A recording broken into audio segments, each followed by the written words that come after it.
Street lights भनभना रही थीं। उनकी रोशनी में एक अजीब सा डरावना माहौल था। उनकी रोशनी में सिर्फ खालीपन नजर आता था। ऐसा लगता था जैसे शहर की आत्मा कहीं खो गई हो। भागती दौड़ती भीड़, हंसी ठहाके, शहर की जिंदगी की शोर शराबा, सब गायब। हर कोने में एक अजीब सी खामोशी थी। 2020 सब कुछ निगल गया। इस साल ने शहर की रौनक को निगल लिया। अब सिर्फ एक खोखला सन्नाटा बाकी था। एक ऐसा सन्नाटा जो दिल को चीरता हुआ महसूस होता था। एक ऐसा सन्नाटा जो दबा रहा था, घोंट रहा था, जैसे हर सांस के साथ डर और बेचैनी बढ़ रही हो। इमारतें वीरान पहरेदारों की तरह खड़ी थीं, उनकी खिड़कियां अंधेरी और सूनी, जैसे वे भी इस सन्नाटे का हिस्सा बन गई हों। हवा में एक अकेली खरीदारी की गाड़ी खड़खड़ा रही थी, जैसे बीते हुए खरीदारों का भूत हो। यह गाड़ी भी अब एक भूतिया कहानी का हिस्सा बन गई थी। हवा जो कभी धुएं से भरी रहती थी, अब डर की एक धातुई गंध लिए हुए थी। यह गंध हर सांस के साथ और गहरी होती जा रही थी। यह गंध हर चीज से चिपकी हुई थी, शहर के रोम रोम में समा गई थी। जैसे यह गंध अब शहर का हिस्सा बन गई हो। यह एक नई दुनिया थी, एक ऐसी दुनिया जो पहले कभी नहीं देखी गई थी। एक ऐसी दुनिया जहां दुश्मन अदृश्य था, अनसुना था, लेकिन हमेशा मौजूद था। यह दुश्मन हर कोने में छिपा हुआ था, जहां जिंदगी की पहचानी हुई लय को एक भयानक अप्रत्याशित ताल ने बदल दिया था। यह ताल अब हर दिल की धड़कन में महसूस होती थी, और इसी सन्नाटे में कुछ प्राचीन हलचल कर रहा था, जैसे यह सन्नाटा भी किसी पुराने रहस्य को छिपा रहा हो।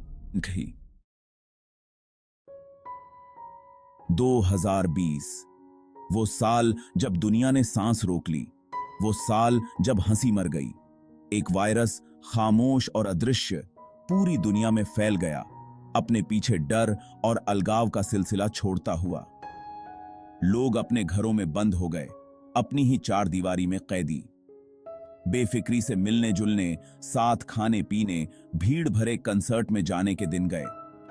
इंसानी स्पर्श एक खतरनाक शौक बन गया। मास्क ने चेहरों को छुपा लिया, अजनबियों को संभावित खतरों में बदल दिया। दुनिया एक कमरे जितनी रह गई थी, कंप्यूटर स्क्रीन की रोशनी ही बाहर की दुनिया से एकमात्र जुड़ाव थी। और शांत घंटों में जब शहर सोता था, फुसफुसाहटें शुरू हो जाती थीं। अजीब और गरीब घटनाओं की कहानियां, परिधि में घूमते सायों की, एक बेचैन कर देने वाली उपस्थिति की जो अंधेरे से देखती रहती थी। पहले तो ये बस एक झिलमिलाहट थी, एक हल्की सी चमक जो अंधेरे में कहीं दूर से आती थी। आंख के कोने से दिखाई देने वाली एक हलचल, एक परछाई जो अचानक से गायब हो जाती थी, आसानी से नजरअंदाज कर दी जाने वाली, जैसे कोई भ्रम हो। कमजोर नसों और ज्यादा सक्रिय कल्पनाओं का नतीजा, एक ऐसा डर जो मन में गहराई से बैठ जाता है। लेकिन फिर वो नोट्स आए। ये नोट्स एक नई कहानी की शुरुआत थे। वे रात के सन्नाटे में प्रकट होते थे, जैसे किसी ने चुपके से उन्हें रखा हो। दरवाजों के नीचे सरका दिए जाते थे, जैसे कोई छुपकर अपनी बात कहना चाहता हो। गाड़ियों के शीशे पर छोड़ दिए जाते थे। हर जगह, हर कोने में, हर एक नोट कांपते हाथों से लिखा गया था। अक्षर टेढ़े मेढ़े और असमान, जैसे लिखने वाले का दिल भी कांप रहा हो। लेकिन ये शब्द ही थे जो रूह को कंपा देते थे, शब्द जो सीधे दिल में उतर जाते थे। ऐसे शब्द जो सबसे गहरे डर, छिपी हुई शर्मिंदगी और अंदर तक दबे राजों की बात करते थे। ये राज जो किसी ने कभी किसी से नहीं कहे थे। डर का ये संदेशवाहक कौन था? कौन था जो इन गहरे राजों को जानता था? और उन्हें उन बातों का कैसे पता था जो लोगों के सपनों को भयानक बनाती थीं? किसी ने भी खुलकर बोलने की हिम्मत नहीं की, लेकिन सबके मन में एक ही सवाल था। लेकिन शहर में एक सामूहिक बेचैनी छा गई। हर कोई डरा हुआ था। डर जो कभी दूर की फुसफुसाहट हुआ करता था, अब एक निरंतर साथी बन गया था। हर कदम पर, हर मोड़ पर जैसे कोई छुप कर देख रहा हो। यह डर अब हर किसी के जीवन का हिस्सा बन चुका था।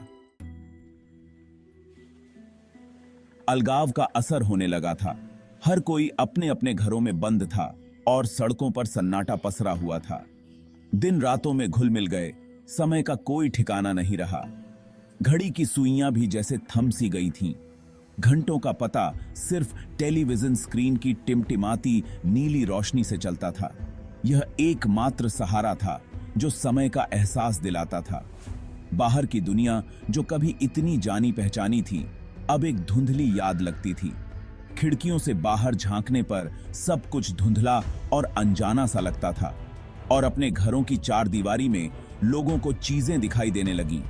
हर कोने में छायाएं और हर परछाई में डर समा गया था। एक अंधेरे गलियारे में एक आकृति की झलक।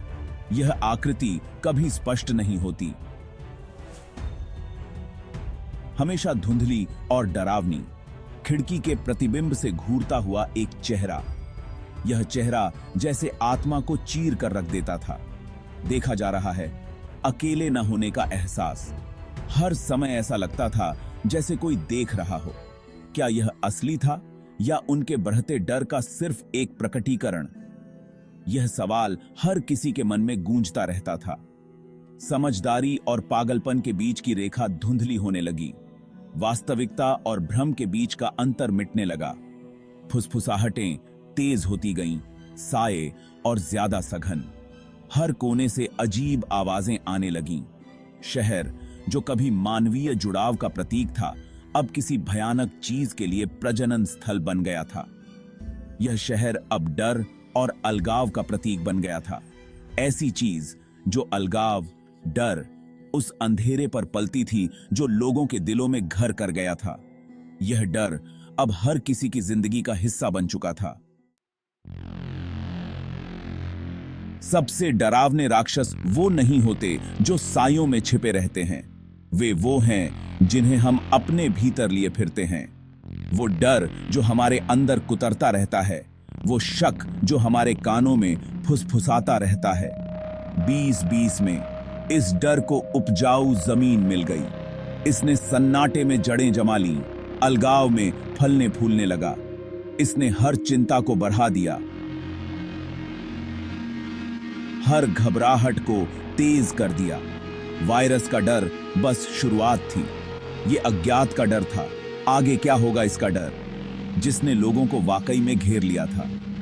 दुनिया उनके अपने दिमाग के आकार जितनी रह गई थी, और उस सीमित जगह में उनके सबसे स्याह डर बेलगाम हो गए थे। जिन बातों को उन्होंने हमेशा दबाया था, अनदेखा किया था, वे अब सामने आ गई थीं, स्वीकार किए जाने की मांग कर रही थीं।